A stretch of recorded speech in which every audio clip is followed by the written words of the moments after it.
Good morning, everybody. My name is Barry Schwartz, and this is the Search Buzz video recap. Today is Friday, November 22nd, and we got a lot to talk about. We got the Google November 2024 core update heating up, Google's site reputation abuse policy causing a huge stir, Google clarified what everybody knows, site-wide algorithms, signals exist. The Department of Justice issued their suggested remedies to the judge, suggesting that Google should sell Chrome and more. We spotted ads in the wild in AI overviews for the first time, and so much more. So definitely check it out. Of course, I'd like to thank our sponsor, Duda. Duda is the professional website builder you can call your own, so check them out at duda.co. Thank you for sponsoring Duda.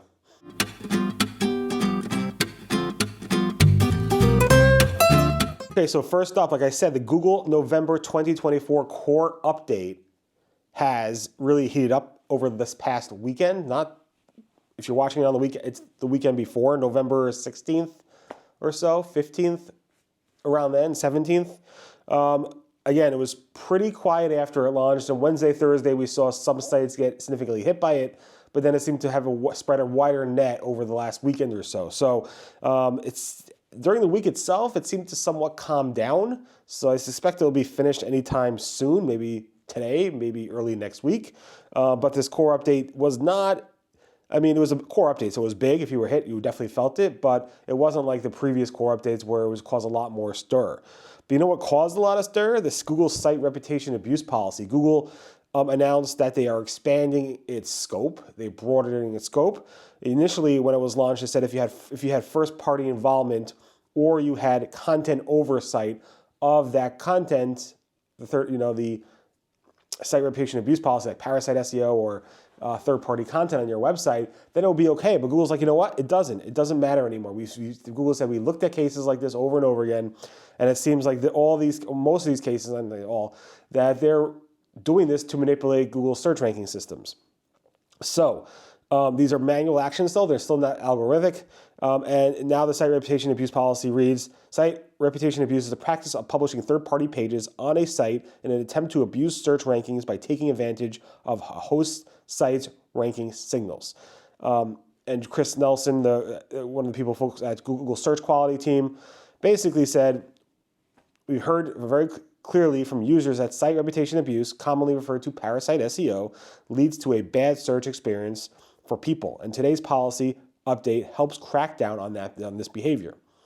Site owners that are found to be violating policy will be notified in Google Search Console with a manual action and so forth. So if you did get this, you would get a Search Console notification. Now, a lot of large sites, Forbes, CNN, they received immediately, almost immediately, within 12 hours of this announcement, received manual actions, I believe. I don't have access to the thing. And their sections of their websites seem to be de-indexed that were allegedly around this type of policy.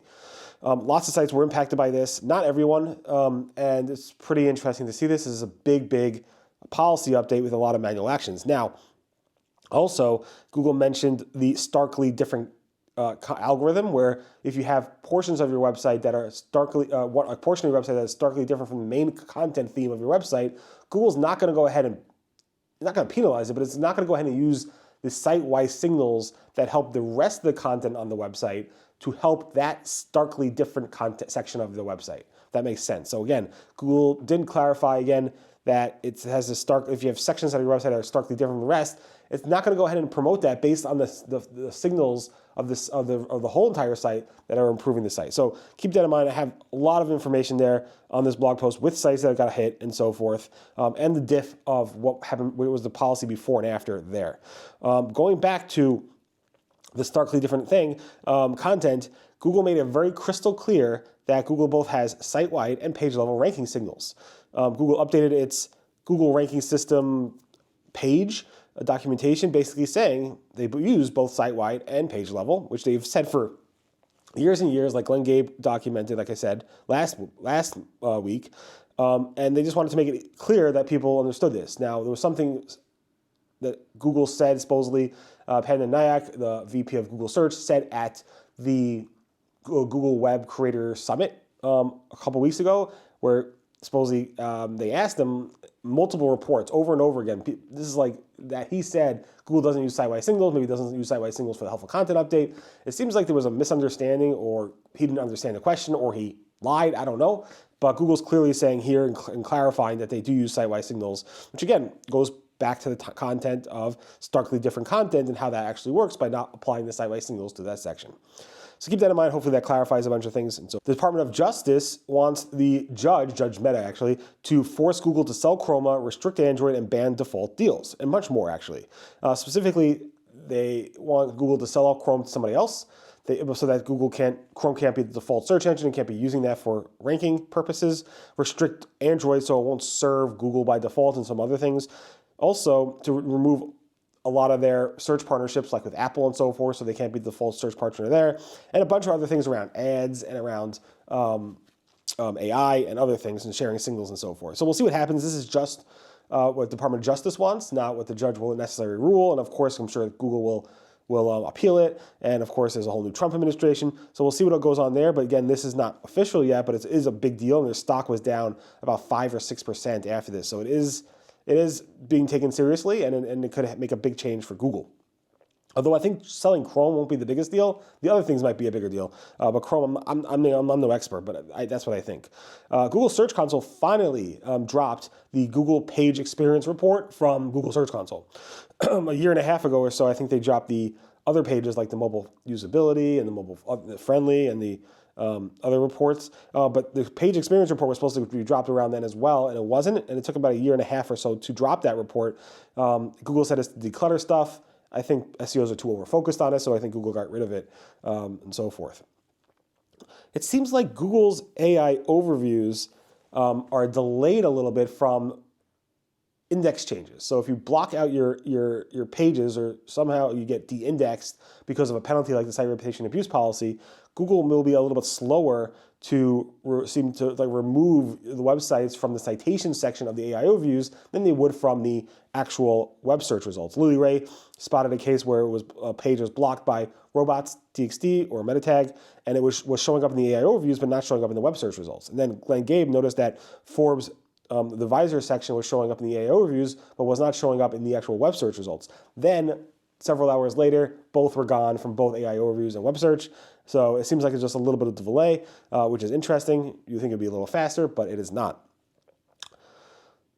Google also cautioned about using people also ask for content ideas. Last week we covered how Google cautioned about using Google Trends for content ideas, and people also ask was in that bucket. John Mueller basically reiterated what Glenn Gabe said around people also ask, falling in the same bucket of using Google Trends for content ideas. And John Mueller said definitely them too. And he basically said, again, is any case of using these things to just generate content without the purpose of really trying to help users and so forth. So yeah, keep that in mind. Google has this weird feature they announced, which they didn't even link to. I had to find it through the Google Web Search forums and then so forth. In any event, Google has this new feature called Page Annotations, which I thought I saw before in the Google iOS search app, where if you are on a web page and you're surfing the web page on your phone or something, Google will take words on your web page, on your content, and link them back to the Google search results to help you find more things in search. So it's pretty wild. It's called Page Annotations. There is an opt-out form which you could use, but it should be opt-in. It shouldn't be opt-out. Why would any publisher want Google to take traffic from somebody's on their website, finally got to them? I don't know how they probably got them from Bing, not from Google, because Google's not really sending you guys traffic these days. But if Google did send you traffic, or Bing, or they got to your website because they love you, and they're reading your website, and there's links in your website that you didn't put there, it goes back to the Google Search app. The Google Search app is adding these links. You click on those links, you think it's to like your own website, and no, it's taking you to Google search results. It seems wild that Google's doing this. I haven't seen it in a while, but Google documented this. There's a way to opt out, but a lot of people aren't going to know about this until you get the word out, so definitely get the word out. Google then did an update for in-store shopping and local search features, where you could basically you're in a store, you want to see if there's a good price or reviews on it, you take a picture of it using Google Lens, and it gives you some more information, which is pretty cool. Google may be dropping the people also ask more results button. It seems like it's slowly going away, potentially. This was spotted by Daniel Griffin.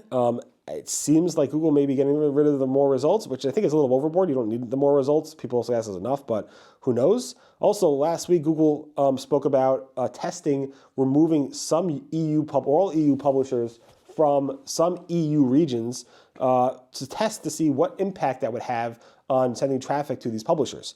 It's a test of 1% of users in Belgium, Croatia, Denmark, Greece, Italy, Netherlands, Poland, and Spain, not France because of some legal reasons.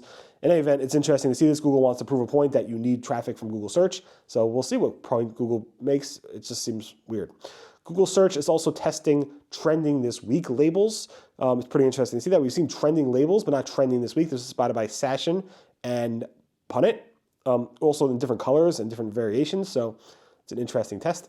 Google's also testing different site icons and labels in the Sitelinks, like people like contact icons, deal icons, a bunch of different types of icons. It's pretty interesting to see this. Here's a screenshot of that. Also, this is pretty wild. Google has finally, we're waiting for this, we've finally seen some ads show up in the AI overviews. Google's been talking about this for a year or so, then said it's coming a few months ago. And finally, we're actually seeing this. This is spotted by James Gibbons.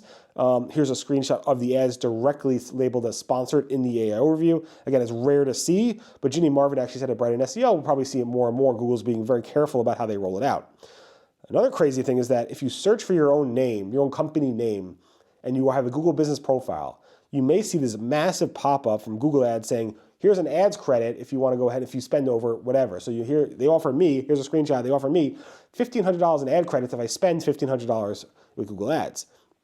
It's an annoying interstitial. I had to click off of it. And then like how do advertisers advertise like that? It's just insane that Google is showing such a massive ad for their own stuff. It's pretty annoying, but it is what it is. Microsoft seems to also be mixing paid results with organic results. This is what Google calls dynamic ad placement, which Google's been doing for the past year or so. Now Microsoft seems to be testing this, was spotted by Kushal, which is a nice find there. Again, not a fan of how Microsoft handles ads in Bing search. And then Bing search is also testing going back to circled favicons as opposed to square favicons.